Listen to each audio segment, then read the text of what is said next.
ज्ञानतिमिरन्धस्य ज्ञानाञ्जनशलाकाय चक्षुरुन्मिलितं येन तस्मै श्रीगुरवे नमः।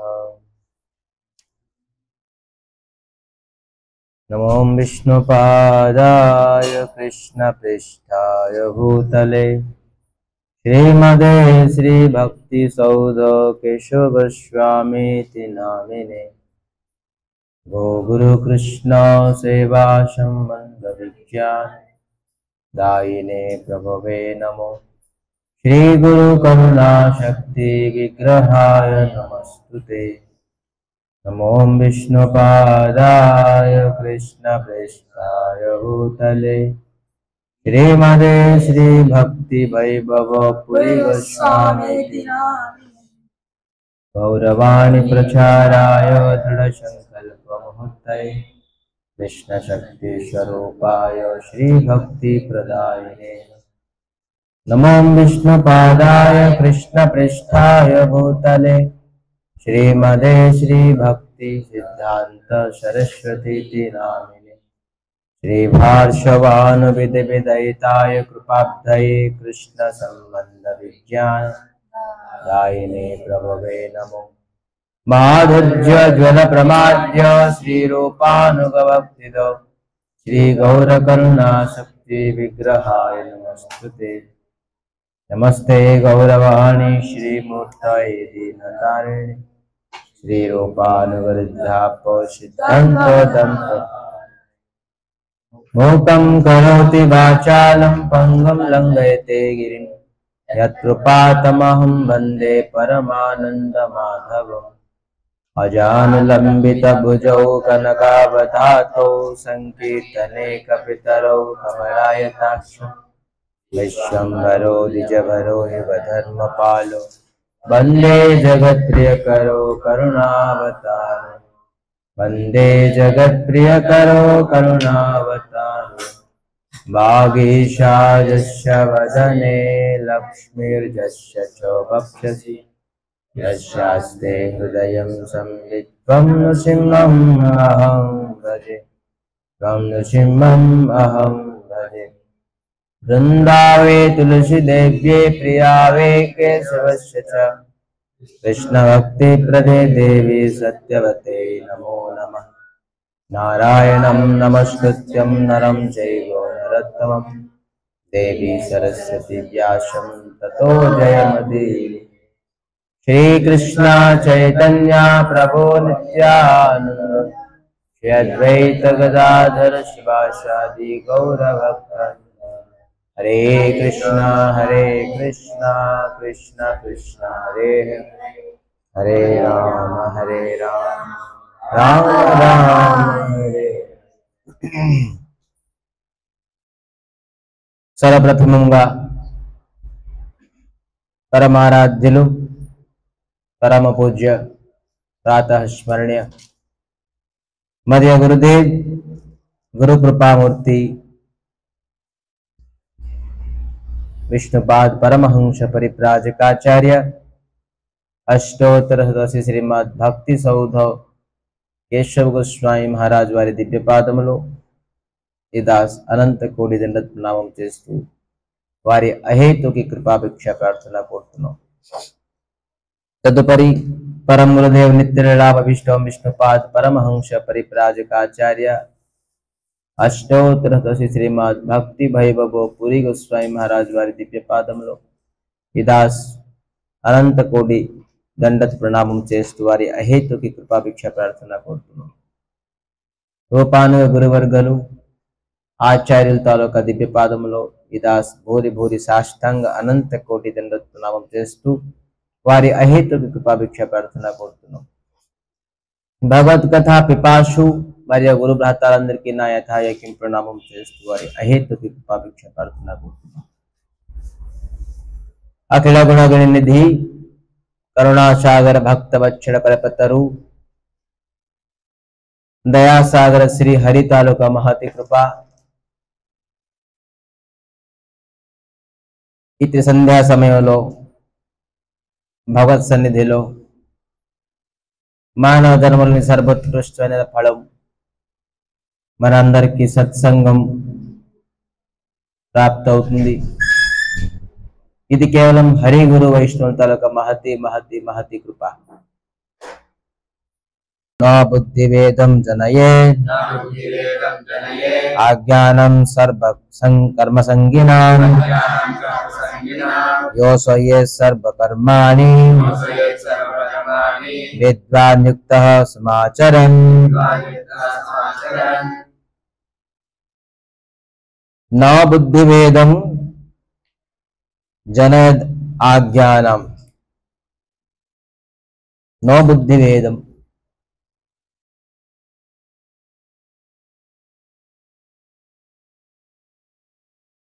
వేదం వేదాంతాలు ఉపనిషదాలు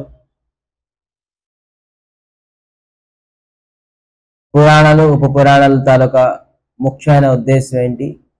మనం భగవంతుడిని పొందాలని.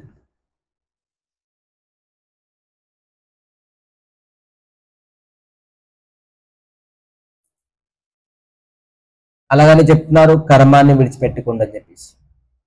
భగవత్ ప్రాప్తికి కర్మానికి ఏ ప్రకారంగా అడ్డు లేదు. ఇక్కడ ఏం చెప్తున్నారు? విద్వాన్ యుక్తో సమాచరన్.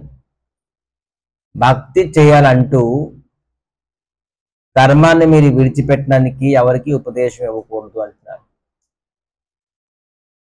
అరే ఏం కర్మం చేస్తున్నారా? ఎప్పుడు కష్టపడుతున్నావు, ఆఫీస్కి ఇక్కడికి అక్కడికి వెళ్తున్నావు, ఇక్కడికి వెళ్తున్నావు, అక్కడికి వెళ్తున్నావు, కష్టపడుతున్నావు గొడ్డులాగా.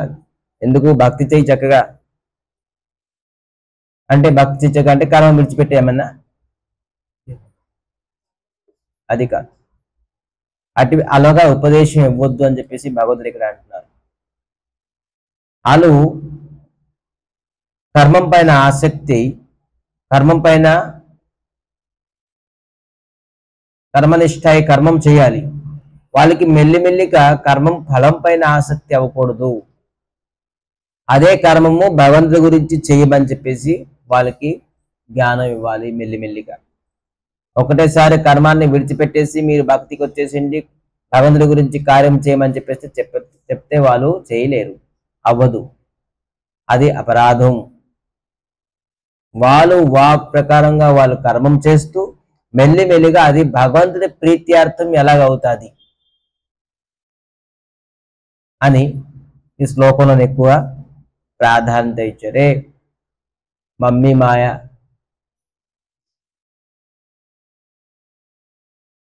పాప పాపి. పాప అంటే తండ్రి, మమ్మీ మాయ, పాప పాపి, పత్ని దుఃఖి, ఇవన్నీ ఇంకా వేస్ట్ అని చెప్పేసి ఏంటి? छोड़ो परिवार चलो हरिद्वार, वहां बनाएंगे और एक परिवार. मठ में महंत, అక్కడ మఠలో మహంతు అని ఏం చేస్తారు?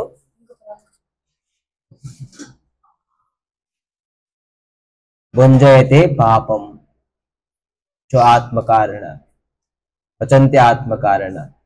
ఇది కాదు, చెప్పలే ఇది భక్తికి. భక్తి చెప్పారు కర్మం చేస్తూ కర్మముకి భగవంతుడికి ప్రీత్యర్థం ఎలాగవుతుంది అని చెప్పేసి ఆ విధానంగా లోకానికి శిక్షామని చెప్పేసి చెప్తున్నారు. సో ఎవరు త్యాగి వాళ్ళకి ఇది వర్తించదు.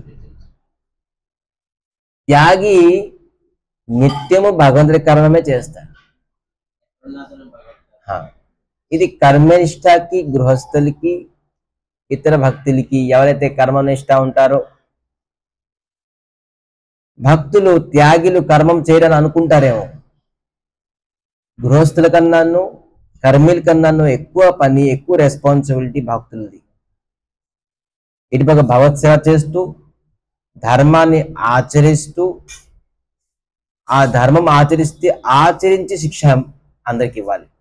అది కూడా రెస్పాన్సిబిలిటీ. తన కర్మం చేయాలి, భగవత్ సేవ చేయాలి, తన సాధన చేయాలి, తను ఆచరించాలి, ఆచరించి ఇతరులకి శిక్ష కూడా ఇవ్వాలి. వినా ఆచరణ చేసి అంటే ఆచరణ చేయకుండా శిక్ష ఇవ్వడానికి ఎవరికి అధికారం లేదు. జార देखो ताहे को कृष्ण उपदेश हमार आज्ञा गुरु है तारा ही देश. మహాప్రభు అంటారు హమార్ ఆజ్ఞ హై, మీరు గురువు అవ్వండి, మీరు ఆచరణ చేసేసి ఉపదేశం అయి గురువు అవ్వండి. గురువు అంటే ఏంటి? వ్యాసాసనంలో కూర్చుంటాను నేను అందరికీ హరినామం ఇస్తాను, దీక్ష ఇస్తాను, ఇది చెప్పలే గురువు. అది ఆచార్య. గురువు ఎవరైనా అవ్వచ్చు. అమార ఆజ్ఞలో చెప్తారు జారే దేఖో తహకో కృష్ణోపదేశం. మనం కృష్ణోపదేశం ఇస్తే మనం గురువు అవుతాం. అరే గురువు అనే అభిధం అని చెప్పేసి అభిలాష ఉండడం అవసరం లే. అంటే గురువు పదవి, గురువుని మళ్ళీ ఇంకా రెస్పాన్సిబిలిటీ ఎక్కువ పెరిగింది అంటే మనం అది చెయ్యాలి అని, ఏదైతే ఉపదేశం ఇచ్చామో అది మనం పాటించాలి అని చెప్పేసి అతనికి రెస్పాన్సిబిలిటీ. అందుకే మనం ఎక్కడైనా కృష్ణ ఉపదేశామృతం మనం అందరికీ బోధించాలి, మరి స్వయంగా పాటించాలి. సో కర్మాన్ని విడిచిపెట్టమని చెప్పేసి ఎక్కడ చెప్పలేదు. ఇది చెప్పడం వల్ల కూడా అపరాధం. సో అందులో అన్ని ప్రకారంగా కర్మం చేస్తూ, కానీ ఆ కర్మమే జీవితం అని చెప్పేసి అనుకోకూడదు. ఆ కర్మమే నా ధర్మం అనుకోకూడదు, కర్మే దైవం అనుకోకూడదు. అది తప్పు అంటున్నారు. చాలా వేరియేషన్ ఉన్నది దీంట్లోని, డీప్గా ఆలోచిస్తే తెలుస్తుంది. నెక్స్ట్ శ్లోకంకి వెళ్తే దీని తర్వాత మొత్తం సందేహం అంతా పోతుంది. ఏంటి కర్మం చేయమంటారు, కర్మం పైన ఆసక్తి వద్దంటారు, కర్మ ఫలం పైన ఆసక్తి వద్దంటారు.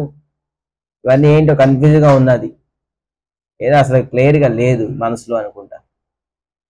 సో అందుకే నెక్స్ట్ శ్లోకం భగవంతుడు ఓపెన్ చేసి చెప్పేసే సీక్రెట్, ఓపెన్ సీక్రెట్. ఇది జపం చేసే మంత్రం, జపం చేసే శ్లోకం, అందరూ బైహార్ట్ చేసే, కంఠస్థం చేసే శ్లోకం. ఖచ్చితంగా ప్రతి జీవితంలోని, అందరి జీవితంలోని ఈ యొక్క శ్లోకం ఎప్పుడైనా రావాల్సిందే. ప్రతి క్వశ్చన్కి ఇది ఆన్సర్, ప్రతి సందేహానికి ఇది ఒక ఆన్సర్. మనకి జీవితంలో ఏ సందేహం వచ్చినా ఈ యొక్క శ్లోకం ఫార్ములా వేసేసారనుకోండి, అది సొల్యూషన్ వచ్చేస్తుంది. అంటే కదా ఏమంటారు, అన్ని సొల్యూషన్కి ఒకటే medicine, only one medicine. No, one medicine for all diseases. So మీరు ఎక్కడ ఆగి ఉన్నారన్నా, పెన్సిలిన్ అంట, పెన్సిలిన్, ఇన్సులిన్, ఏదైతే బోర్డు ఉన్నాయి, ఏదైనా అనుకోండి, కానీ ఇది చాలా ఇంపార్టెంట్, అందరూ బైహార్ట్ చేసింది. ప్రకృతే క్రియమాణాని గుణే కర్మాణి సర్వసః అహంకార విమూఢాత్మా కర్తాహమితి మన్యతే.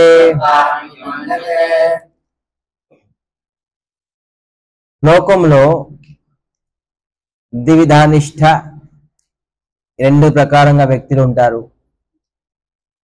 ఒకటి కృష్ణ భావనామృతం నిండు కృతంతో ఉంటారు, ఇంకోళ్ళు కృష్ణ భావనామృతం లేకపోయినా భౌతిక ప్రపంచం పైనే ఉంటారు.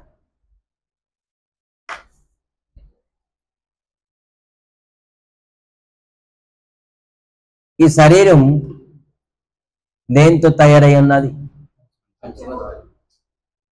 భూత ప్రకృతితో. భూమి రాపనలో వాయు, భూమి ఆకాశం, జడ, అగ్ని, వాయు, ఈ పంచభూతాలతో ఈ శరీరం ఉన్నది. అయితే ఈ పంచభూతులకి ఎవరు కంట్రోల్ చేస్తున్నారు? మనం వాయుని కంట్రోల్ చేయగలమా? అగ్నిని కంట్రోల్ చేయగలమా?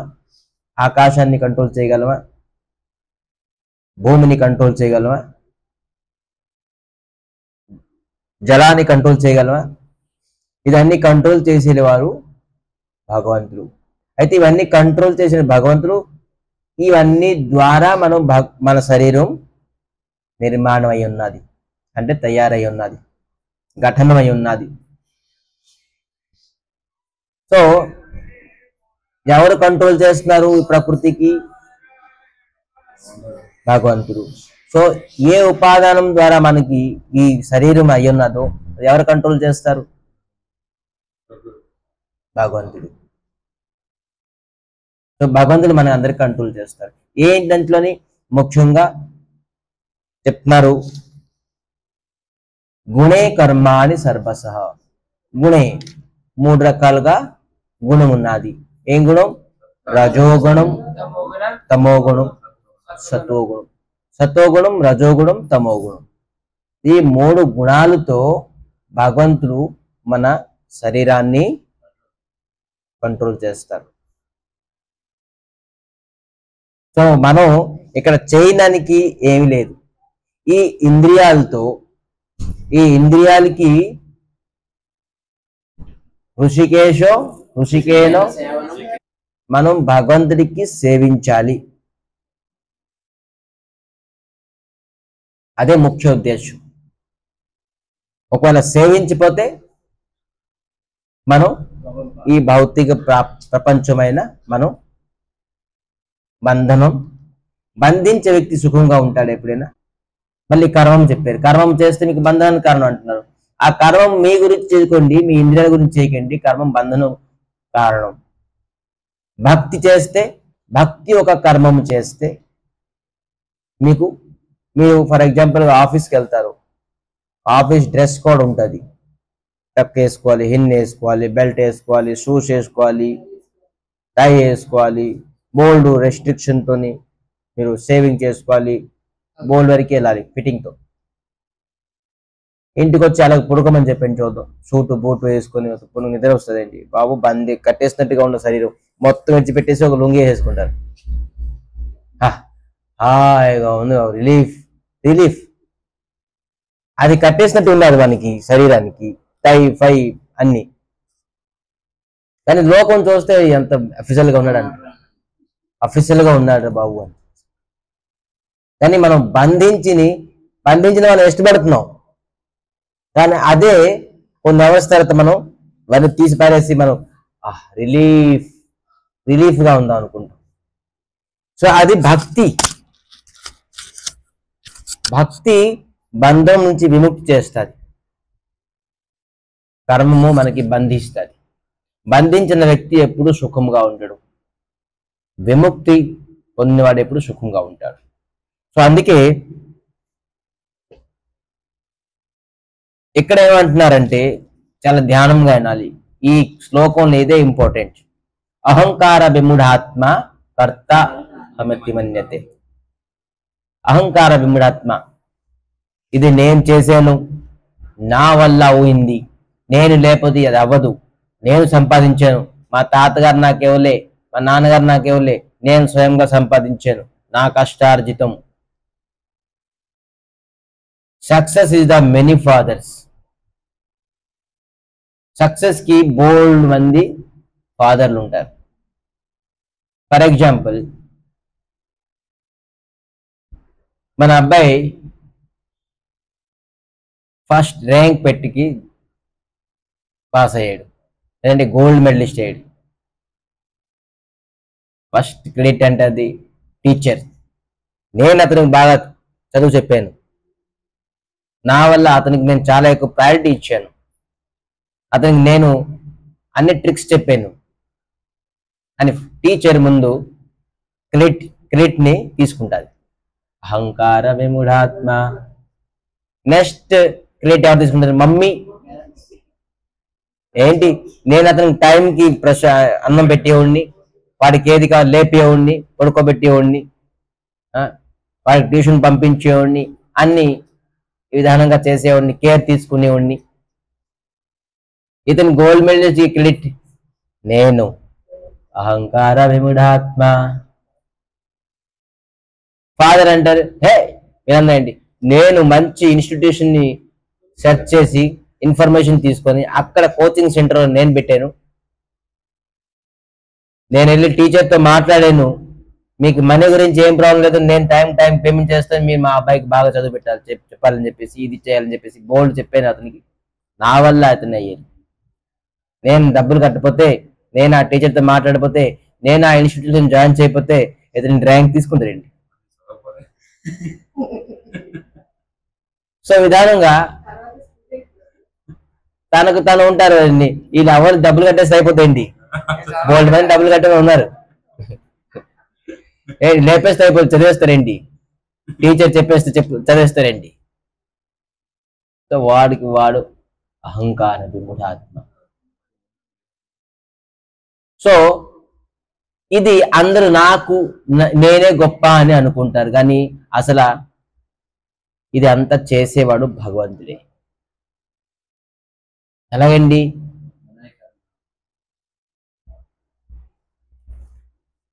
ఒక యాక్సిడెంట్ అయింది అనుకోండి సడన్ గా, దీనికి 3 రీజన్స్ ఉన్నాయి.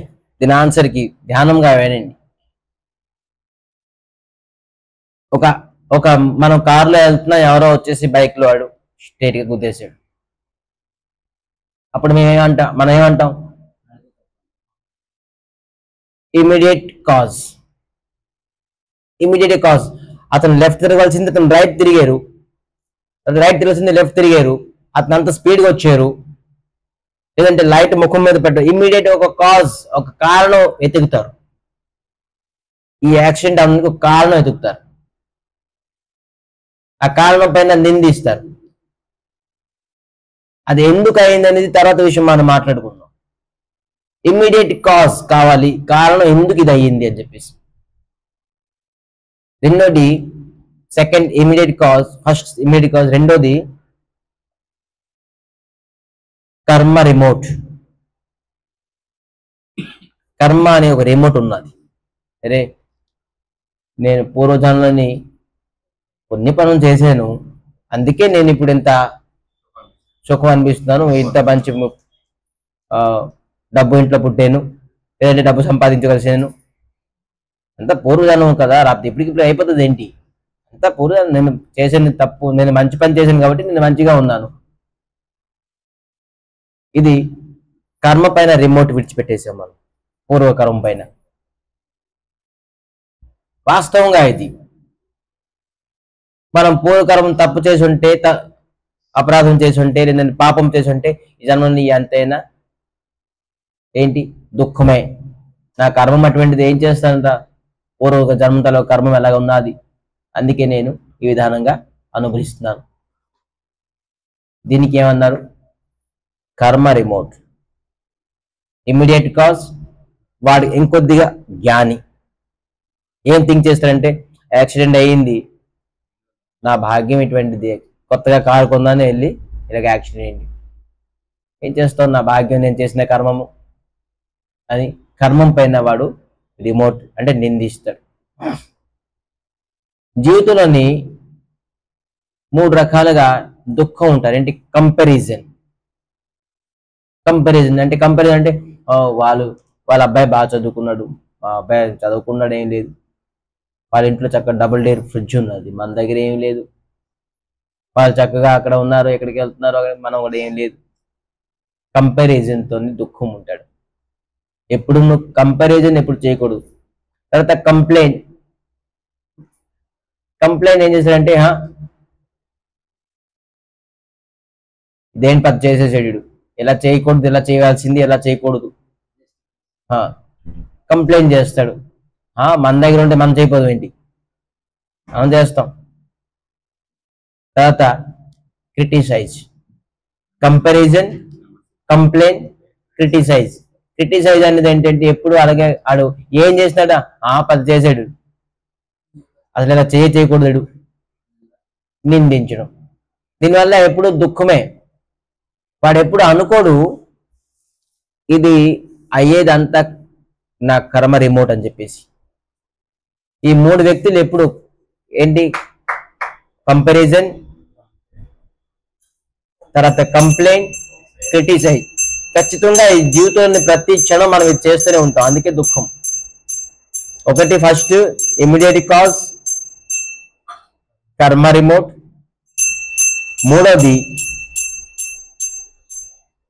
కర్మం తలక రియాక్షన్, కర్మ రియాక్షన్. కర్మ రియాక్షన్ అంటే ఏంటంటే వాస్తవంగా ఇటు ఏమనుకుంటున్నానంటే నేను ఎంత కష్టపడినా నాకు ఏదైతే భాగ్యంలో దొరుకుతుంది అదే నేను అనుభవించగలను. నేను కష్టపడిపోయినా కూడాను నేను అంతే అనుభవిస్తాను, కష్టపడినా కూడా అంతే అనుభవిస్తాను. ఎందుకంటే నేను పూర్వం చేసేసాను, ఆల్రెడీ యాక్షన్ చేసేసాను, దానికి రియాక్షన్ కర్మ రియాక్షన్ అనుకుంటాడు వాడు. ఇది టాప్ మోస్ట్ వ్యక్తి. ఇప్పుడు నేను చేస్తే నేను వచ్చే లైఫ్కి ఇప్పుడు కంట్రోల్ చేయగలను. నేను ఇప్పుడు లైఫ్కి ఏ సుఖం అనిపించాలో ఏ దుఃఖం అనిపించాలో ఎలా కంట్రోల్ చేయాలో ఇప్పుడు నా చేతిలో లేదు. ఇప్పుడు ఖచ్చితంగాను అది అయిపోయింది. గతం గతః అయిపోయిన దానికి మనం ఆలోచించడం ఏంటి? అయిపోయిన దానికి క్రిటిసైజ్ చేయడం ఎందుకు? అయిపోయిన దానికి కంప్లైంట్ చేయడం ఎందుకు?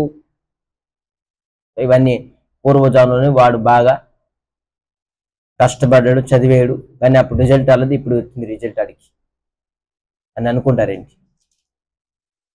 సో అందరూ ఏమంటే నేను కాజ్ నా వల్ల అయ్యింది, సక్సెస్ ఇస్ మెనీ ఫాదర్స్. అదే ఫెయిల్ అయిపోయాడు అనుకోండి, ఏమనుకుంటాడు? ఆ అబ్బాయి ఫెయిల్ అయ్యాడు, వాడే ఎంత మంచి స్కూల్లో చదివాం, ఎంత ట్యూషన్ చెప్పించాం, ఎంత డబ్బులు ఖర్చు చేసాం, శ్రద్ధ ఉంటే కదా, చదివితే కదా, రాస్తే కదా. ఇది only cause, he was only the cause. Criticise, complaints, comparison. ఆ అబ్బాయి చూడరా ఎంత బాగా చదువుకున్నాడు, స్కూల్ లేదు, ట్యూషన్ లేదు, ఏం లేదు, నీకు ఎంత స్కూల్ చెప్పించా, ఎంత ట్యూషన్ చెప్పించా, టెంపనీ పోయింది, ఏం ప్లే స్కూల్ నుంచి టెంపనీ అయిపోయింది కేల్కతం. సో ఇప్పుడు అహంకార విమూఢాత్మ. ఆడేమో అనుకుంటు నాకు భగవంతుడు దేవాలని పాస్ అయిన అనుకుంటాడు, పోయినాడు కూడా భగవంతుడు దేవాలో పోయిన అనుకుంటా. భగవంతుడు అనేది వాడికి వచ్చిందంటే మంచిదే, భగవంతుడు అనే టాపిక్ వచ్చుంటే మంచిది. వాడు ఏమనుకుంటాడంటే అహంకార విమూఢాత్మ అని చెప్పి చెప్తున్నారు ఇక్కడ. నేను అనే శబ్దం ఇక్కడ మే మే మే ఎక్కడ ఏం చెప్తున్నారు టాపిక్? ఎక్కడ టాపిక్ ఏమున్నది? క్రియమాణాన్ని ప్రకృతి క్రియమాణాన్ని గుణే కర్మాణి సర్వసః అహంకార విమూఢాత్మ కర్త అహమతి మన్యతే. నేను చేస్తాను అని అభిమానం ఇక్కడ వస్తుంది వాడికి. భగవంతుడు చేస్తానని చెప్తే వాడు ఉత్తమం, వాడిది. నేను పాస్ అయిన కారణం భగవంతుడు, నేను ఫెయిల్ అయిన కారణం భగవంతుడు అని చెప్తే వాడు ఉత్తమమైనడు. ఇదేంటి? రిమోట్ కరెంట్ కర్మ రియాక్షన్ కన్నా ఇంకా టాప్ మోస్ట్. కర్మ రియాక్షన్ అంటే నేను చేసిన పూర్వకర్మ వల్ల నాకు ఇలా వచ్చిందని చెప్పేసి అనుకుంటే ఇంకా దీనికంటే ఉత్తమం. నడిపించేవాడు భగవంతుడే అని చెప్పేసి అనుకున్నవాడు చాలా టాప్ మోస్ట్. ఎప్పుడైతే ఫర్ ఎగ్జాంపుల్ ఈ ఒక్క ఘటనలోని మనకి ఇదంతా క్లారిటీ వస్తుంది చూడండి. ఎప్పుడైతే భగవంతుడు విరాటమైన స్వరూపము అంటే విరాట స్వరూపం అంటే ఈ మొత్తం అంతా బ్రహ్మాండం సృష్టించారు. 7 లోకాలు పైన 7 లోకాలు కిందన 14 లోకాలు బ్రహ్మాండం సృష్టించారు. సృష్టించి అబ్జర్వ్ చేస్తారు భగవంతుడు, కానీ ఏ ప్రకారంగా ప్రచలం లేదు, ఏ ప్రకారంగా చలనం లేదు. నీళ్ళు కూడా ఊరుకుంటుంది, చెట్టు ఊరుకుంటుంది, సూర్యుడు ఏమిలాగా ఉదయం అవ్వకున్నారు, ఏం లేదు, అలాగ స్టెబుల్ ఫిక్స్ అయిపోయింది. అలా మనం ఒక ఆర్ట్ని చూస్తే ఎలా ఉంటుంది, మూవ్ ది ఆర్ట్ అలా ఉన్నది అంతే, పిక్చర్ లాగా, ఒక ఇమేజ్ లాగా భగవంతుడు దాంట్లోని ప్రవేశించారు. అరే ఎంత పెద్ద బ్రహ్మాండంలోని ఏమి క్రియ లేదు, భగవంతుడు ఆ విరాట స్వరూపంలోనికి వెళ్ళారు. అప్పుడు అన్నిన్ను నీళ్ళు నిమ్మగామే అయ్యింది, సూర్యుడు ఉదయించారు, గాలి ప్రవాహం అయ్యింది, ఆకాశం నుంచి శబ్దం వచ్చింది, భూమి నుంచి అనేక వృక్షాలు మొత్తం అన్ని పుట్టి. భగవంతుడు ఎప్పుడైతే ప్రవేశం అవ్వలేదో అంతవి చూడండి, ఎంత పెద్ద ప్రకృతి, ఎంత పెద్ద విరాట స్వరూపం, ఎంత పెద్ద బ్రహ్మాండం కేవలం ఇమేజ్ లాగా ఉన్నది. అంటే యాక్టివిటీస్ జీరో, నిల్. ఎప్పుడైతే భగవంతుడు ఎంటర్ అయ్యారో అన్ని క్రియాశీలం అయ్యింది. సో మనం ఇప్పుడు చెప్పండి, మనలో క్రియాశీలం చేసింది ఎవరు? భగవంతుడే. అయితే భగవంతుడు చేస్తారు ప్రభు అన్ని, కానీ మనం ఎందుకు దుఃఖం అనిపిస్తున్నాం? మనకెందుకు దుఃఖం? మనకెందుకు కష్టం? మాకెందుకు ఇంత అల్లా అతనికి చక్కగా తాగుతున్నాడు, మాంసం తింటున్నాడు, కోట్లు ఉన్నాయి వాడి దగ్గర. మేము ఏం లేదు, మాంసం లేదు, తులసి చేసుకున్నాం, తెలుగు పట్టుకున్నాం, మా దగ్గర ఏమి లేదు. రోజు గుడికి వస్తున్నాం, గోపురానికి వస్తున్నాం, నామం చేస్తున్నాం, ఉండిది పోతుంది. కానీ ఇంక వాడికి డబల్ అయిపోతుంది, త్రిబుల్ అయిపోతుంది అని అనుకుంటారు. దీనికి కారణం ఏంటి? ఇది ఈ వల్ల దుఃఖం, కంపారిజన్. ఇప్పుడు బాధమని కాదు, మీరు అందరూ భగవంతుడు అన్ని నడిపిస్తారు. సమాజంలో బోల్డ్ అరాచకాలు, అన్యాయాలు, ఘోరాలు అన్ని జరుగుతాయి. దాని కారణం అదే ఇక్కడ టాపిక్ ఇప్పుడు ఎండింగ్ వచ్చింది, టాపిక్ ఇప్పుడు కన్క్లూజన్కి వచ్చింది. ఏ ఇంద్రియాలతోటైతే జేహి సంస్పృశా భోగా దుఃఖ ఏన ఏబతే ఆద్య అంతబంత కౌంతేయ తేషు రమతే బుధ.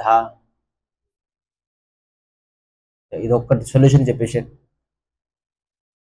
ఎవరైతే తన ఒక ఇంద్రియాల సుఖం గురించి ధావమానం అవుతున్నారో, పరిగెడుతున్నారో, వాడు ఎప్పుడు దుఃఖమే. ఇంద్రియాల సుఖం గురించి ఎవరైతే ప్రయత్నిస్తున్నారో, ఆరంభిస్తున్నారో, స్టార్ట్ చేస్తున్నారో, వర్క్ చేస్తున్నారో, వాడు ఎప్పుడు దుఃఖమే ఉంటాడు. వాడికి జీవితంలో ఎప్పుడు సుఖం లేదు. ఇంద్రియ భోగం ఎటువంటిదంటే, మీరు అగ్నిలోని పెట్రోల్ వేసినట్టుగా, డీజిల్ వేసినట్టుగా, నూనె వేసినట్టుగా, నెయ్యి వేసినట్టుగా, మండు ఇంకా నువ్వు మండు అని చెప్పేసి. తిన్నోడు ఎప్పుడైనా శాంతి పొందుతాడండి? తినేసి మళ్ళీ పక్కన పెట్టుకున్నాడు, రేపు మళ్ళీ తిందామని. పోనీ వండుకొని వాడు ఒకరోజు వండుకొని వదిలేస్తాడా? రేపు మళ్ళీ ఏం వండుకోవాలని చెప్పేసి పాకులాట.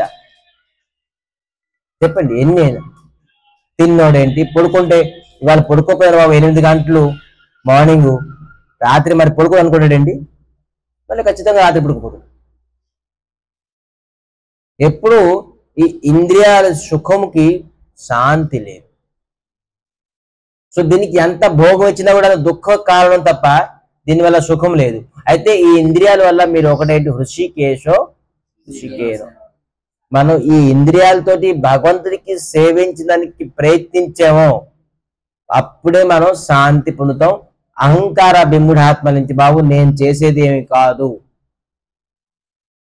చేసేవాడు చేయించేవాడు అంత భగవంతుడిని చెప్పదనం కాదు, ఇది ప్రత్యేకంగా అనుభవించాలి, రియలైజేషన్ రావాలి. సో అప్పుడే మనం సుఖం కలుగుతాం. సో ఎప్పుడైతే మనం అహంకారంతోని నేను చేస్తాను, నా వల్ల అయిందని అనుకుంటే, వాడు ఎప్పుడు సుఖంగా ఉండడు, శాంతి ఉండడు. అందుకే మన జీవితం అంతను భగవంతుడే కంట్రోల్ చేస్తున్నారు. మనకి దుఃఖం ఇచ్చినా భగవంతుడే, సుఖం ఇచ్చినా భగవంతుడే. దుఃఖం ఎందుకు ఇస్తారు, సుఖం ఎందుకు ఇస్తారు? అన్నిటికీ కారణం ఉన్నది, కారణం, అన్నిటికీ కారణం ఉన్నది. మనకి ఆ కారణం తెలియదు, కానీ ఖచ్చితంగా భగవంతుడికి ఆ కారణం తెలుసు. మనం చేయాల్సింది, విద్వాన్ పండితులు, భక్తులు, శ్రేష్టమైన వ్యక్తులు ఒక్కటే చేయాల్సింది, మనకి ఇచ్చిన ఈ భగవంతుడి ఇంద్రియాలతోని భగవంతుడికి సేవించడమే ముఖ్యమైన లక్ష్యము. భగవంతుడికి సేవించకుండాను మనం మనకి సేవించుకున్నాం అనుకోండి, అది ఖచ్చితంగా మనకి ఏంటవుతుంది, దుఃఖానిక. అందుకే ఒకటి శ్లోకం గుర్తు రాకుండా ఉంది, 15:14 తీయండి ఒకసారి. 15:14 అహం దైశ్వానరవృత్తం ప్రాణినాం దేహమాశ్రితః ప్రాణాపాన సమాయుక్తం పచన్యానం చతుర్విధం. దీని అర్థం ఏంటి తెలుసండి?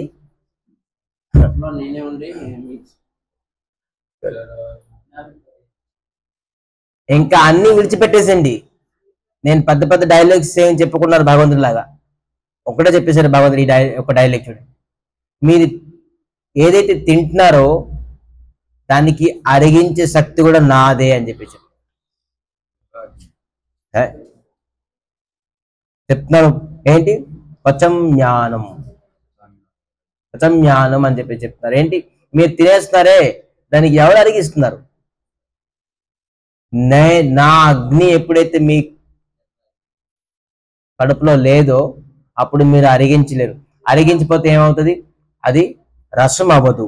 రసం అవ్వకపోతే రక్తం అవ్వదు. రక్తం వల్ల మేధ, వీర్యం ఏమి అవ్వదు. సో ముఖ్యంగా నేను మీరు తినే మళ్ళీ ఏమన్నారు తెలుసండి? మీ తినే పదార్థం ఏదైతే తింటారో అది నేనే మీకు సప్లై చేస్తాను. చూడండి, తినే పదార్థం ప్రసాదం అతనే సప్లై చేస్తున్నారు, దానికి అరిగించేది అతనే తరిగిస్తున్నారు, మనకు బలం ఇస్తున్నారు అతనే. ఇంకా చెప్తున్నారు ఏంటి? గాలిని మీకు నేనే ఇస్తున్నాను. ఊపిరి గాలి ఎవరు ఇస్తున్నారు? ప్రాణవాయువు. మనం అంటున్నాం ఊపిరి గాలి పోతే పోయిందిరా బాబు జీవితం అంతా, ఇంకేం లేదు. ఆ ఊపిరి గాలి ఎవరిది? ఏది మంది అనుకుని మనం అహంకారం చేస్తాం? మీకు ఒక కర్ర బొమ్మకి ఏం అర్హత ఉన్నదండి? ఏం చేయగలరు చెప్పండి? ఒక కర్ర బొమ్మను తీసుకొని తీసి దీనికి ఏం అర్హత ఉన్నది? ఇది తినగలదా? కొడుకోగలదా? ఏం క్రియాశీలం చేయగలదా? ఏమి చేయలేదు. డమ్మి, అది బొమ్మ. దానికి నడిపించేవాడు ఒక ఎద్దు ఉన్నది, గానుగా ఉన్నది. ఆ గానుగా ఏం చేస్తే చుట్టూ తిరగాల్సిందే. ఆ గానుగా తిరుగుతుంది. దానివల్ల ఆయిల్ వస్తుందో, లేకపోతే పిప్పు వస్తుందో, పిండి వస్తుందో, ఏమో వస్తుంది. గానుకి ఎలాగ యూజ్ చేస్తే అలాగా. కానీ ఆ గానుగా ఆ చుట్టూ తిరగాల్సింది దాని కర్మము. అది తిరిగితే దానికి మంచి ప్రసాదం, మంచిగా మేత, మంచిగా గడ్డి అన్నీ ఇస్తారు. అది తిరగకుండాను ఇలాగ పరిగెడితే అలాగ పరిగెడితే ఇలా లాగేస్తే ఏం చేస్తారు? దానికి వెనకాతలించి ఇస్తారు. నువ్వు కర్మము నా గురించి అని చెప్పేసి మీకు ఈ గానుగులాగా మనం తిరగాల్సిందే భగవంతుడి చుట్టూ. మనం లేదు ఇటు తిరిగాం అటు తిరిగాం అంటే వెనకాతలించి ప్రహారం. అదే దుఃఖం. దుఃఖం ప్రకారంగా ప్రహారం ఇస్తారు, సుఖంగా ప్రహారం ఇస్తారు, రెండు ఇస్తారు. సుఖంలో కూడా దుఃఖం ఉంటుంది, దుఃఖంలో సుఖం ఉంటుంది. మీకు తెలియదు, సుఖం అనిపిస్తే మనం అనుకున్నారు దుఃఖం లేదు అనుకోండి, బాబోయ్ సుఖంలోనే అనేక దుఃఖం ఉన్నది, దుఃఖంలో ఒక దుఃఖమే ఉన్నది, సుఖంలో అనేక దుఃఖం ఉన్నది. మీరు అనుకున్నారు చేప చిన్న పురుగుని తినడానికి సుఖమే, అది పట్టుకుంటుంది. కానీ చేప లాగేవాడు ఆ పురుగు పెట్టుకొని బయటికి లాగేస్తాడు. తినేసేపు మనకి సుఖం ఉంటుంది, కానీ లాగేస్తే నీటి నుంచి బయటకు వెళ్ళిపోయి ఏం చేస్తాడు? మన ప్రతి సుఖము విషాదమైన దుఃఖం ఉన్నది. సో ఆ దుఃఖం మనకు తెలియకుండా పై చూడడానికి పైన అంటే కదా, బయట వటారం లోని లొటారం అని చెప్పేసి, బయట వటారం లోని లొటారం. బయట ప్రపంచానికి చూసేసి మనం ఆసక్తి అయిపోతున్నాం, లోని దాంట్లో ఎంత దుఃఖమో తెలియదు. అందుకే అన్నిటికీ కారణం భగవంతుడు, మనం తెలివైన వ్యక్తి ఈ ప్రకారంగా. అందుకే ఏం చేయాలంటే ఈ శ్లోకం నుంచి మనకు అర్థమైంది, సముద్రం మంథనం చేయడానికి ముఖ్యమైన కారణం ఏంటి చెప్పండి? అల్టిమేట్ గోల్ ఏంటి? అమృతం రావాలి. ఆ అమృతం రావడానికి ఎన్ని అబ్స్టాకల్స్ వచ్చాయి చెప్పండి? బోల్డ్ అబ్స్టాకల్స్ వచ్చాయి. సముద్రంలోనే మునిగిపోతున్నారు, ఆ పర్వతం తెచ్చేది పడిపోతుంది, అన్నిటికంటే కళాహలం అయిన విషం వచ్చింది, బోల్డ్ అబ్స్టాకల్స్ వచ్చాయి, కానీ అల్టిమేట్ గా అమృతం వచ్చింది. అలాగే మన మనసుని మంథనం చేయాలి, శాస్త్రాన్ని మంథనం చేయాలి, మన జీవితాన్ని మన కర్మాన్ని మంథనం చేయాలి అమృతం రావాలంటే. ఏదో విషం వస్తుంది, దుఃఖం వస్తుంది, తెలియకుంటుంది, అర్థం అవ్వకుంటుంది అని చెప్పేసి విడిచిపెట్టేస్తే మనకి అమృతం రాదు. మన అల్టిమేట్ గోల్ని మనం రీచ్ అవ్వలేం. ఏదో అర్థమవుతుంది, అర్థమైనట్టుగా ఉన్నది, ఏదో తెలియకుంటుంది, ఏంటో అర్థం ఉంటుంది, ఏదో చెప్తున్నారు, కర్మ వద్దులు ఏమంటారు, కర్మం చేయమంటారు, ఇది తినమంటారు, అది తినవద్దు అంటారు, ఇది నామం చేయమంటారు, ఇవన్నీ ఏదో కన్ఫ్యూజన్ గా ఉన్నది అని చెప్పి చెప్తారు. కానీ మనం మంత్రం చేయాలి దీనికి. దేవతలు రాక్షసులు ఎంత కష్టపడి ఎన్ని సంవత్సరాలు ఎన్ని రోజులు అతను మంత్రం చేస్తే ఆ అమృతం వచ్చిందండి. మన జీవితంలోని మన మనసుని, గ్రంథాలని, కథల్ని, కర్మాన్ని మంత్రం చేస్తూ చేస్తూ చేస్తూ చేస్తూ మనకి ఖచ్చితంగా అమృతం వస్తుంది. అమృతం ఏం చెప్పండి మన జీవితంలో అమృతం? ప్రభుపాద చెప్తున్నారు self realisation. Self realisation. Self realisation అంటే ఏంటి? ఆత్మ ఆత్మానుభూతి, అనుభూతి. మనం అనుభూతి పొందాలి, భగవంతుడి తాలూకు అనుభూతిని పొందాలి. నిజమేరా బాబు, భగవంతుడే చేయిస్తారు. వాస్తవంగా మనం ఏ పని మనం చెయ్యమో మర్చిపోతుంటామో, రే నిజమేరా బాబు భగవంతుడు చేశారు, ఇది రక్షించారు అని అనుకుంటాం ఖచ్చితంగా మనం. కానీ ఎవరైతే రియలైజ్ అవుతారో అది మన కొన్ని పనులు మన వల్ల అవ్వదు, సమర్థం కాదు మనం, కానీ అకస్మాత్తుగా అది అలాగ అయిపోతుంది. మనం అనుకుంటాం రే ఇలాగ అయిపోయింది, భగవంతుడు లేకపోతే మనం అలాగా చేస్తాం. సో అందుకే భగవంతుడికి రియలైజ్ అవ్వడమే మనకి ముఖ్యమైన, మన ఈ గ్రంథ మంథనం చేయడానికి, కర్మ మంత్రం, జీవిత మంథనం చేయడానికి ముఖ్యమైన కారణం ఇది ఒకటే. సో అందుకే అందరూ మంథనం చేయండి, కంటిన్యూ, విడిచిపెట్టకూడదు. ఈ తోవలని విడిచిపెట్టేసి అనుకోండి, వాడు చోడా హో హారా, ఎవరైతే విడిచిపెట్టేశారో వాడు ఖచ్చితంగాను ఓడిపోతాడు.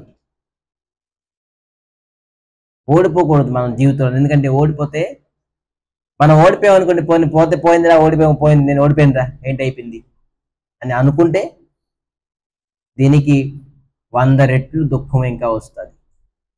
కొన్ని అక్కడ కూడా ఉన్నదా? సో మన జీవితంలో ఎక్కడా సుఖం లేదు, ఈ శరీరం సుఖం లేదు, వచ్చే శరీరం సుఖం లేదు, ఎక్కడ సుఖం లేదు. సో సుఖం ఎక్కడ ఉన్నదంటే ఎప్పుడైతే వాడు భగవంతుడిని గురించి ఆలోచించాడో, భగవంతుడి సుఖం గురించి ఆలోచించాడు, వెంటనే ఇమ్మీడియట్ గా వాడికి సుఖం వాడి మనసులో ఒక ఆందోళన, మనసులో ఒక ఆనందం, ఉల్లాసం పొందగలడు. ఎప్పుడైతే ఇమ్మీడియట్ గా క్షిప్రం భవతి ధర్మాత్మ, క్షిప్రం అనే వెంటనే అతను సెల్ఫ్ రియలైజ్ అవ్వగలరు, ఎప్పుడైతే అతను ఒక్క నిమిషం భగవంతుడి గురించి ఆలోచించారు. అందుకే భగవంతుడి గురించి ఆలోచించడానికి మీ సమయం. సో అన్నిటికంటే భగవంతుడి గురించి ఆలోచించిన మార్గం ఒకటే, కేవలం హరేర్నామ హరేర్నామ హరేర్నామేవ కేవలం, హరే కృష్ణ కృష్ణ కృష్ణ హరే హరే, హరే రామ్ రామ్ రామ్ హరే. అన్ని విజయమై భగవంతుడికి దీనికంటే సుఖం ఇంకా ఏమీ లేదు. ప్రతి సమయం ప్రతి చోట మనం ఈ నామం స్మరణం చేస్తే మనం అన్నింటిని భగవంతుడు ఖచ్చితంగా మనకి మంచి మార్గం తీసి మనం జీవితంలోని అంతిమ లక్ష్యాన్ని మనం పొందగలం. అందుకే ముఖ్యమైన కర్మం మనం ఏం చేయాలి? చాలా మంది ఇది ఒకటి చెప్పి కథాని వారు అందరూ ఉపవాసంతో ఉన్నారు, ఎక్కువ కథాని చెప్పడానికి కూడా లేదు, వెంటే కూడాను మైండ్లోకి వెళ్దు. సో అందుకే మంచి మంచి కథ ఈరోజు ఒకటి చెప్పి కథకి విరామం చేస్తాం. లేదండి భగవంతుడు మనకేంటి లేదు, అందరూ మనం చేయాలి కర్మం వల్ల ఫలితం వస్తుంది, ఇది అదే అని చెప్పేసి యంత్రం పైన, మంత్రం పైన, తంత్రం పైన ఎక్కువగా నమ్ముతారు. పూజలు ఈ చేద్దాం, అవి చేద్దాం, శాంతి చేద్దాం, యజ్ఞం చేద్దాం, స్టోన్స్ ఇవన్నీ. ఒక వ్యక్తి వచ్చేసి చెప్తాడు, బాబు నీకు మృత్యు గండం ఉన్నదిరా బాబు, ఒక యాక్సిడెంట్ అయిందో లేకపోతే ఏదో ఒకటి అయిందో అంటే వాడికి ఏం చెప్తాడంటే ఒక మృత్యు గండం ఉన్నది నీకు,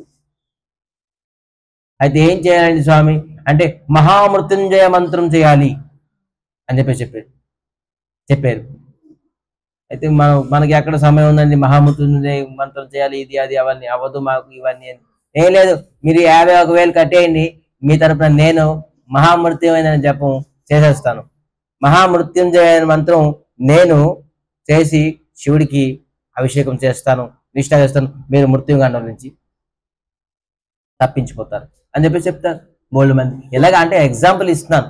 ఇలాగ బోల్డ్ గ్రహ దోషాలు అనుకుని, వాస్తు దోషాలు అనుకుని, స్టోన్ అనుకుని, మీ జాతకం ఇది ఇది అని చెప్పేసి అనుకుంటాడు. సో అలాగ అయ్యింది. ఎవరైతే మహామృత్యుంజయ మంత్రం చేస్తాడో వాడు చావుడేంటి? అలాగైతే ఆడు ఎప్పుడు చావకూడదు కదా. మనకి చావు నుంచి రక్షించిన వ్యక్తి మన గురించి వాడు మంత్రం జపం చేస్తే వాడు అసలు చావకూడదు. అప్పుడు వాడికి 1000 సంవత్సరాలు అవ్వాల్సింది. ఎస్ట్రాలజీ ఆడు యముడి కంటే బాగా అవుతాడు. యముడితో మనకి మృత్యు చేస్తాడు. యముడు కూడా కంట్రోలర్ ఈ ఎస్ట్రాలజీ. ఎందుకంటే మహామంత్రుని జపం చేస్తాడు కాబట్టి వీడు చావుని విజయం చేసేసాడు. యముడు కన్నాను ఇంకా గ్రేట్ వీడు. ఎందుకు చనిపోతున్నారు? ఇవన్నీ మూఢనమ్మకాలు. ఈ మంత్రాన్ని, ఈ తంత్రాన్ని, యంత్రాన్ని నమ్ముకున్నవాడు, భగవంతుని నమ్ముకున్నవాడు శ్రేష్టం. భగవంతుని నామాన్ని నమ్ముకున్నాడు శ్రేష్టం. నేను ఈ మంత్రం చేయిస్తాను, నీ తరపున నీకు అనుగ్రహం, నీ ఇంట్లోనే అనుకూలం అయిపోతుంది, నీది వాస్తు దోషం పోతుంది, నీ గ్రహదోషం పోతుంది. ఇవన్నీ తుచ్చమైనది. మనం ఒకటే అనుకోవాలి, ఏంటి? భగవంతుడి ఇష్టం.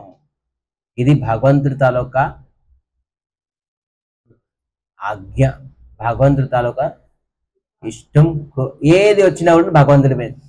ఒక్కసారి మీరు దుఃఖం వచ్చినా సుఖం వచ్చినా ఇది భగవంతుడి ఇష్టం అని అనుకుని చూద్దాం, ఎంత ఆనందం ఉంటుంది. అందుకే నడిపిస్తున్నారు అంత భగవంతుడు. సో విధానంగా ఈ శ్లోకం తాలూకా మీనింగ్ ఇంకొక గంట చెప్పొచ్చు మనం. సో అందుకే మనం అహంకారాన్ని కాకుండాను ఏది అవుతుంది అయిపోతుంది అంత భగవంతుడు చేస్తారు. మనం కేవలం నిమిత్త మాత్రమే. అర్జునుడికి చెప్తున్నారు 11 అధ్యాయులు ఇవాళ చదువుకున్నాం. ఏంటి అది? అదేంటి వాడుది? 11